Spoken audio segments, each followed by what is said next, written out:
Hello दोस्तों, आप सभी को मेरे यूट्यूब चैनल पर बहुत बहुत स्वागत है। और आज मैं आप सभी को क्लास नाइन्थ बिहार बोर्ड का हिस्ट्री है ये बुक, ये चैप्टर 2 है आपका। और इस बुक का चैप्टर 2 को मैंने पढ़ा दिया है, तो आप मेरे यूट्यूब चैनल के माध्यम से पढ़ सकते हैं। और इस वीडियो में मैं अभी आपको इस क्लास नाइन्थ के हिस्ट्री चैप्टर 2 का सभी प्रश्नों के उत्तर को बनाएंगे। तो जिन बच्चों का कंप्लीट नहीं हुआ है प्रश्न उत्तर, वो इस वीडियो के माध्यम से अपने प्रश्न उत्तर को कंप्लीट करेंगे इस चैप्टर का। हमारा पहला प्रश्न है कि अमेरिका की राजधानी कहाँ है। अमेरिका की राजधानी वॉशिंगटन डीसी है। कॉमन सेंस की रचना किसने की थी?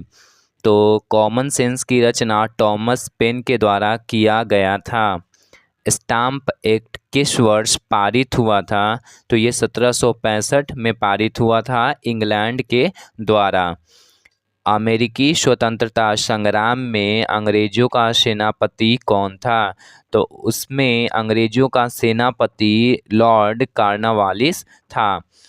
अमेरिकी संविधान कब लागू हुआ? तो अमेरिकी संविधान 1789 में लागू हुआ। और कहेगा कि अमेरिकी संविधान लिखित था या अलिखित था? इसका आंसर आप कमेंट में बताइए।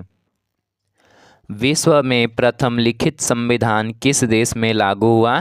तो अमेरिका। और याद रखिएगा, हमारे देश में जो मूल या मौलिक अधिकार है दोनों एक ही होते हुए अमेरिका के संविधान से लिया गया है मौलिक अधिकार, जो एग्जाम में कई बार आपके आएंगे क्वेश्चन मौलिक अधिकार से। अभी वर्तमान में हमें 6 मौलिक अधिकार प्राप्त हैं। किस संधि के द्वारा अमेरिकी स्वतंत्रता संग्राम को मान्यता मिली? पेरिस की संधि। अमेरिकी स्वतंत्रता में अमेरिका का सेनापति कौन था? तो जॉर्ज वॉशिंगटन था, जो अमेरिका के प्रथम प्रेसिडेंट भी बने थे। अमेरिका के जो प्रेसिडेंट होते हैं वो 4 वर्ष के लिए होते हैं, लेकिन जो भारत के प्रेसिडेंट होते हैं हमारे यहाँ के, वो 5 वर्ष के लिए होते हैं। जो वर्तमान में द्रौपदी मुर्मू हमारे भारत की प्रेसिडेंट है। नेक्स्ट क्वेश्चन, अमेरिका के प्रथम राष्ट्रपति कौन थे? George Washington. सप्तवर्षीय युद्ध किन 2 देशों के बीच हुआ? तो ये युद्ध सप्तवर्षीय युद्ध 7 वर्ष चला था, 1756 से 1763, 63। ये ब्रिटेन और फ्रांस के बीच हुआ था, जिसमें ब्रिटेन इस युद्ध में जीत गया था फ्रांस को हराकर। रिक्त स्थानों की पूर्ति करें। लेजिस फेयर का सिद्धांत एडम स्मिथ ने दिया था। शक्ति के पृथक्करण का सिद्धांत मॉन्टेस्क्यू ने दिया था। सेनापति लफायते फ्रांस का रहने वाला था। जॉर्ज तृतीय इंग्लैंड का शासक था। ये जॉर्ज तृतीय को इंग्लैंड का निरंकुश शासक कहा जाता है। धर्मनिरपेक्ष राज्य की स्थापना सर्वप्रथम अमेरिका में हुई। नई दुनिया अमेरिका का पता कोलंबस ने लगाया था। कब? 1492। अमेरिका में अंग्रेजों के 13 उपनिवेश थे। सर्वप्रथम आधुनिक गणतंत्रात्मक शासन की स्थापना अमेरिका में हुई। अमेरिकी स्वतंत्रता संग्राम का तात्कालिक कारण बोस्टन टी पार्टी था। ये बोस्टन टी पार्टी 1773 में हुआ था। इसी घटना में क्या हुआ था कि अमेरिका के क्रांतिकारियों ने क्या किया? चाय के पेटी को समुद्रों में फेंक दिया था, इंग्लैंड के चाय को। राइट्स ऑफ मैन की रचना किसके द्वारा? थॉमस पेन ने की थी। सही गलत कथन का चुनाव करें तथा उसके सामने कोष्ठक में उपयुक्त चिन्ह अंकित करें। जॉर्ज वॉशिंगटन अमेरिका के प्रथम प्रधानमंत्री थे। गलत, ये राष्ट्रपति थे जॉर्ज वॉशिंगटन। अमेरिका यूरोप महादेश में स्थित है। गलत, अमेरिका उत्तरी अमेरिका महादेश में स्थित है। अमेरिकी स्वतंत्रता संग्राम के दौरान स्वाधीनता के पुत्र एवं पुत्री नामक संगठन का निर्माण हुआ था। ये सही होगा आपका। अमेरिका की खोज कोलंबस ने नहीं किया था। ये गलत है, कोलंबस ने किया था, लोगों को बताया, लेकिन जब वो बताया तो उसे क्या भारत के नाम से बताया था। अमेरिका स्वतंत्रता संग्राम में फ्रांस ने इंग्लैंड का साथ दिया था। फ्रांस ने इंग्लैंड का साथ दिया। गलत, फ्रांस ने अमेरिका का साथ दिया था। अमेरिका स्वतंत्रता का घोषणा पत्र जेफरसन ने तैयार किया था? ये सही होगा आपका। स्टाम्प एक्ट ग्रेनविले के समय पारित हुआ? हाँ, ये सही होगा। उस समय इंग्लैंड के पीएम ग्रेनविले थे। कब पारित हुआ था? 1765 में। हमारा नेक्स्ट है कि 10 शब्दों में उत्तर दे। मतलब गणतंत्र का मतलब मौलिक अधिकार क्या होते हैं, मताधिकार क्या होते हैं, इन सारे प्रश्नों के उत्तर देना है। तो गणतंत्र का मतलब होता है कि गणतंत्र का मतलब एक ऐसा देश होता है जहां देश का सबसे बड़ा अधिकारी को वहां की जनता द्वारा चुना जाता है। जैसे हमारा देश क्या है? गणतंत्रात्मक देश है। हमारा भी एक गणतंत्रात्मक देश है। तो क्या कहता है कि गणतंत्र का मतलब एक ऐसा देश होता है जहां देश का सबसे बड़ा अधिकारी को वहां की जनता द्वारा चुना जाता है। मौलिक अधिकार क्या होते हैं? वे अधिकार जो नागरिकों को सुरक्षा और स्वतंत्रता प्रदान करते हैं। मौलिक अधिकार अमेरिकी संविधान से लिया गया है। यह सभी को संविधान के द्वारा प्राप्त होता है मौलिक अधिकार। मताधिकार, यह अधिकार नागरिकों को अपने मत के माध्यम से सरकार बनाने और अपने नेताओं का चयन करने की शक्ति प्रदान करता है। हमारे यहाँ जो देश भारत है, तो अभी मताधिकार जिनका आयु 18 से ज़्यादा रहता है उन्हीं को ये प्राप्त होता है मताधिकार। उपनिवेश किसे कहते हैं? उपनिवेश एक ऐसा देश या क्षेत्र होता है जो किसी अन्य देश के नियंत्रण के अधीन होता है। जैसे हमारा देश क्या था? एक उपनिवेश था। ये किसका था? इंग्लैंड का। अमेरिका भी उपनिवेश था। किसका? इंग्लैंड का। हमारा नेक्स्ट है कि राजतंत्र क्या होता है? वह शासन व्यवस्था जिसमें देश को चलाने वाला एक ही व्यक्ति होता है, जिसे हम क्या कहते हैं? राजा। यानी राजा के शासन को राजतंत्र कहते हैं और लोगों के शासन को लोकतंत्र कहते हैं। लघु उत्तरीय प्रश्न का पहला क्वेश्चन है, अमेरिका या नई दुनिया की खोज क्यों हुई? अमेरिका या नई दुनिया की खोज की वजह यह था कि यूरोपीय देशों की अर्थव्यवस्था को मजबूत और समृद्ध करने के लिए व्यापारिक मार्गों को विकसित करना था। अमेरिका की खोज 1492 में कोलंबस द्वारा किया गया। क्वेश्चन 2, नई दुनिया की खोज इंग्लैंड के लिए वरदान साबित हुआ, कैसे? नई दुनिया की खोज से इंग्लैंड को नए संसाधन एवं नए बाजार मिले। इंग्लैंड ने वहां उपनिवेश स्थापित किए। कहाँ? अमेरिका। और वहां के संसाधन का उपयोग करके अपनी अर्थव्यवस्था मजबूत किया। कौन? इंग्लैंड। मुक्त व्यापार के सिद्धांत ने उपनिवेशवासियों को क्रांति के लिए प्रेरित किया, कैसे? मुक्त व्यापार के सिद्धांत ने उपनिवेशवासियों को क्रांति के लिए प्रेरित किया क्योंकि यह सिद्धांत उपनिवेशों पर लगाए गए व्यापारिक प्रतिबंधों और उनके शोषण के अधीन थे। वे अपने व्यापार पर लगाए गए कठोर नियंत्रणों और प्रतिबंधों से असंतुष्ट थे और वे अपनी अर्थव्यवस्था को नियंत्रण से मुक्त करना चाहते थे ताकि वे अपनी क्षमताओं के अनुसार विकास कर सके। उपयुक्त कारणों ने उपनिवेशवासियों को क्रांति के लिए प्रेरित किया। अमेरिकी स्वतंत्रता संग्राम ने फ्रांस पर प्रभाव डाला। अब कैसे फ्रांस पर इसका प्रभाव पड़ा अमेरिकी स्वतंत्रता संग्राम का? देखिए, फ्रांस पर अमेरिकी स्वतंत्रता संग्राम का व्यापक प्रभाव पड़ा। इस युद्ध में फ्रांस ने अमेरिका को आर्थिक और सैनिक सहायता दी थी। अमेरिका को लफायते के नेतृत्व में फ्रांसीसी सैनिकों ने इस युद्ध में भाग लिया था। अनेक फ्रांसीसी स्वयंसेवकों ने भी इस संघर्ष में भाग लिया था।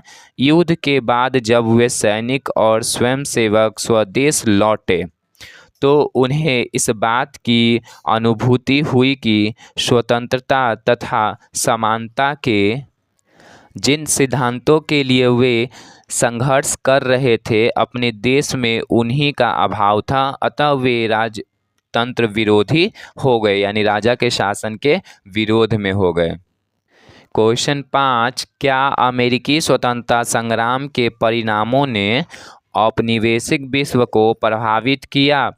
तो हाँ, अमेरिकी स्वतंत्रता संग्राम के परिणामों ने औपनिवेशिक विश्व को प्रभावित किया और लोगों को अंग्रेजी हुकूमत के खिलाफ आवाज़ उठाने का साहस प्रदान किया।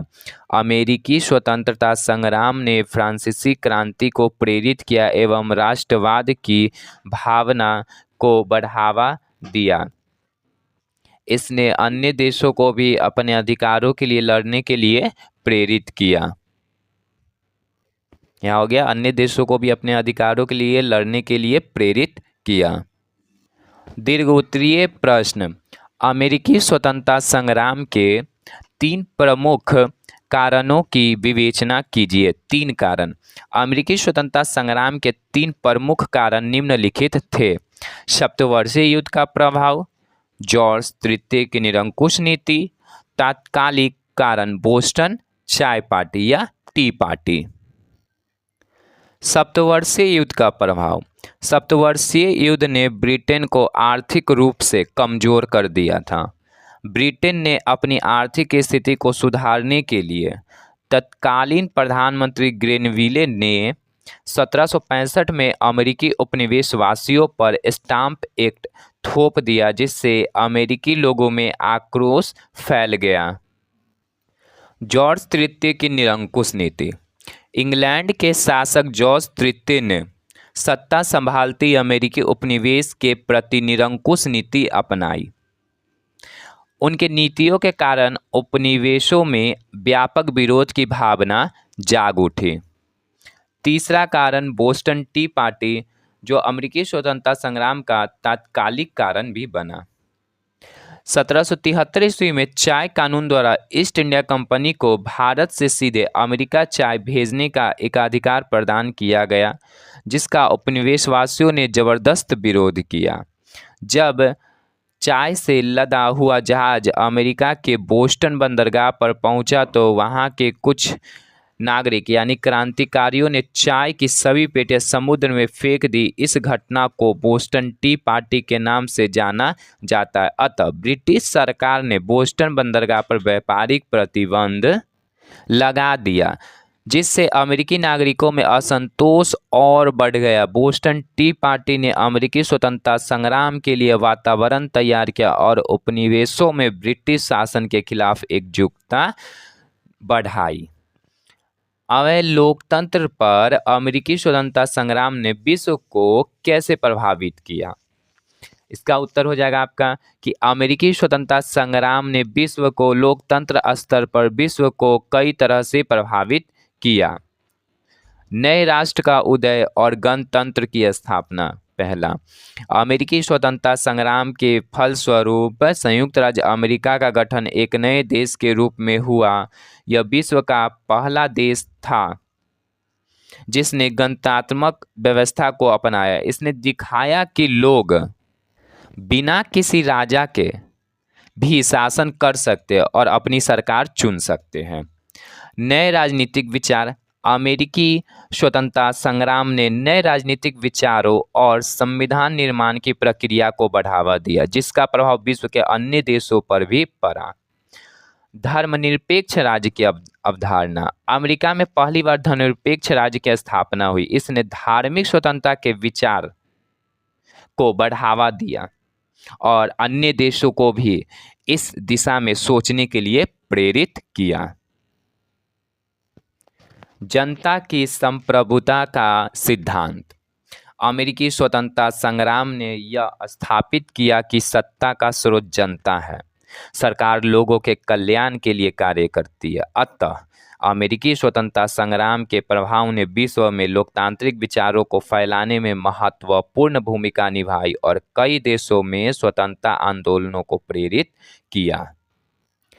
प्रश्न संख्या 3, अमेरिकी स्वतंत्रता संग्राम के परिणामों की आलोचनात्मक परीक्षण करें। अमेरिकी स्वतंत्रता संग्राम के आलोचनात्मक परिणाम निम्न थे। वयस्क मताधिकार लागू नहीं हुआ, जिससे वहां के रहने वाले सभी लोगों को मत देने का अधिकार प्राप्त नहीं था। स्त्रियों को मताधिकार से वंचित रखा गया, जो गलत था, क्योंकि समाज में स्त्रियों तथा पुरुषों का समान योगदान होता है। मताधिकार का आधार संपत्ति को बनाया गया, जिससे जो लोग धनी थे केवल वे ही मत दे सकते थे और जो लोग गरीब थे वह मत नहीं दे सकते थे। यह बिल्कुल अनुचित था। 4. अमेरिकी स्वतंत्रता संग्राम में अंग्रेजों के पराजय के क्या कारण थे?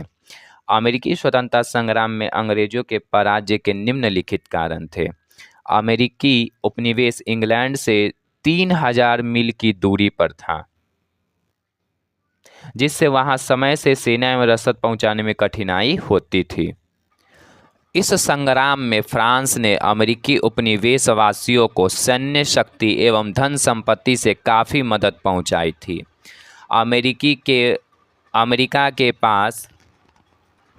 अमेरिका के पास जॉर्ज वॉशिंगटन जैसा सुयोग्य नेता था, जिसने बड़े धैर्य, साहस एवं कुशलता के साथ अंग्रेजी सेना को पराजित किया। अंग्रेजों को अमेरिकी उपनिवेशों में स्थानीय समर्थन नहीं मिला, जबकि अमेरिकी विद्रोहियों को स्थानीय लोगों का समर्थन मिला। स्पेन एवं नीदरलैंड जैसे अन्य यूरोपीय देशों ने भी ब्रिटेन के खिलाफ अप्रत्यक्ष या अप्रत्यक्ष रूप से अमेरिकियों का समर्थन किया था।